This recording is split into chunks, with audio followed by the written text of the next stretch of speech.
My hair is absolutely crazy today. And I don't really care.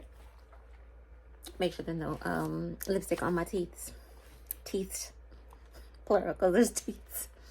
All right, y'all. So today I want to talk about how perception is reality. Or is it? Or is it? Let me rephrase that. Perception is not reality. So y'all just letting anybody shape the way you think, condition you, and put you in a box to believe whatever they say. Are you comfortable with that? Perception means to understand, but if you trace back to the origin and the roots, see, sometimes you have to take it back to the roots. It also means to seize, which means to take a hold of. So the fact that they hit y'all with a perception is reality, do you think that it might have a little bit of hold on you? See, I think it's been used to put a hold on the truth. Think about it. If you drive by an accident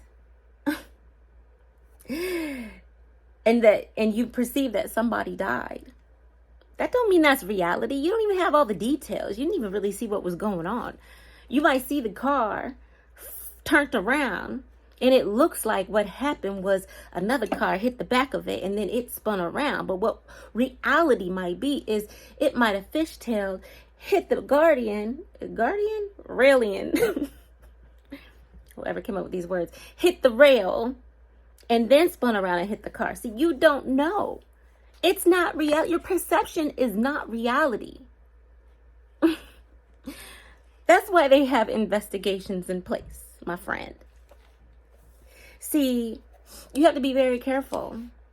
Somebody could be trying to alter your perspective to alter your reality. This concept has been used in the business world really to put a hold on you. You have to look at both sides of everything. When somebody comes out with a new theory or a new saying, y'all don't challenge it. You got to challenge it. You always want to challenge status quo. Everything is real and everything is fake. Don't believe everything everybody be saying. And don't allow somebody else to provide the facts for you, because people can provide you with false facts. You have to do your own fact checking. Even what I'm saying today, do your fact checking. Research perception is reality, and then research the negative effects of having that mind frame that perception is reality. Because, and I'm going to start putting articles in the bottom, in the description, because according to an article released by Berkeley University, they explain that there are 8 different ways that your perception of reality is really skewed.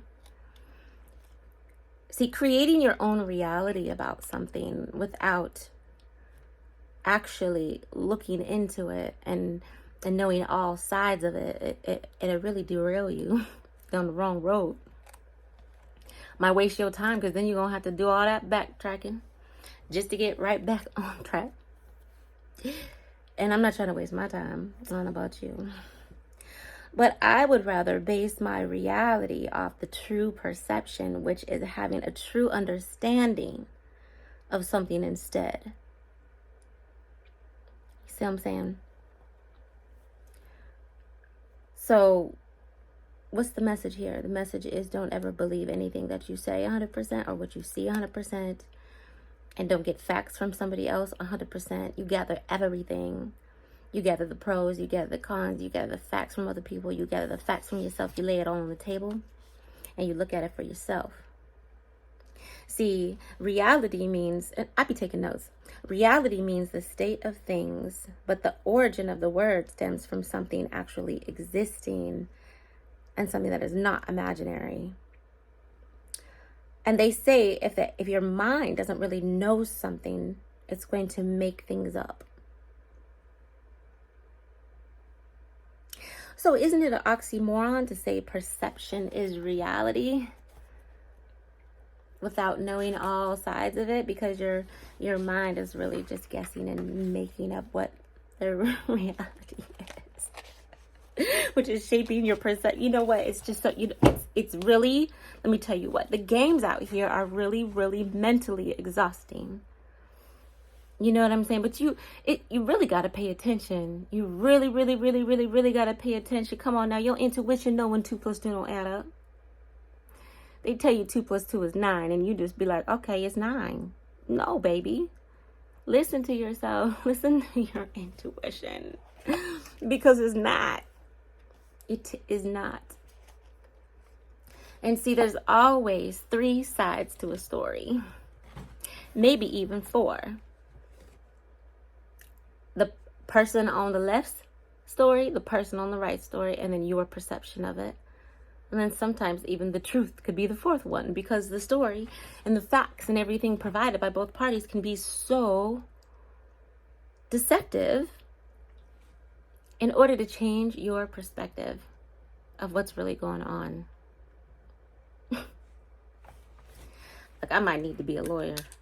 But for real though, let me tell you, see, this is why I love having had the opportunity for working for multiple different companies, because I worked for a company one time that was so on point, and I was representing, or I was disciplining bargained for employees. And when you have bargained for employees, they are represented by a union. So every discipline that you do with this employee is almost as if you're going up against them and their lawyer, because they have that representation, and you got to be on point. You have to have all your I's dotted, all your T's slanted, whatever you call it. You have to have everything in line before you even come at that person. You know what I'm saying?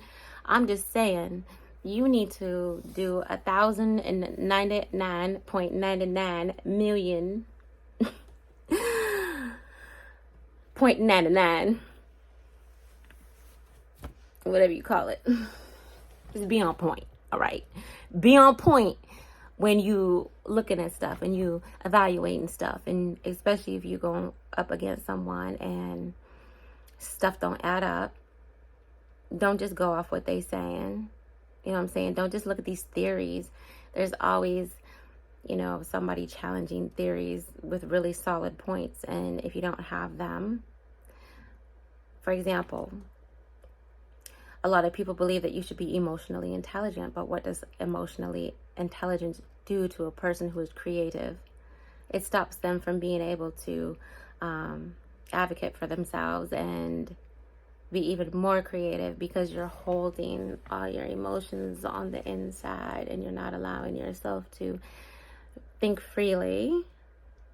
You know what I'm saying? So why would I want to contain my emotions in order to appear more intelligent, when emotional intelligence has nothing to do with, has nothing to do with intelligence. However, I'm going to go ahead and leave y'all with a message. I'm just saying another message, because the first one is never believe anything somebody says 100%. Don't believe all these stories out here. There's always another story to the other story to the other story. You feel me? All right. Oh, these are my little cards. I'm gonna mix them up. And I'm gonna choose, and I'm gonna do my hair. Okay. What is done in love is done well.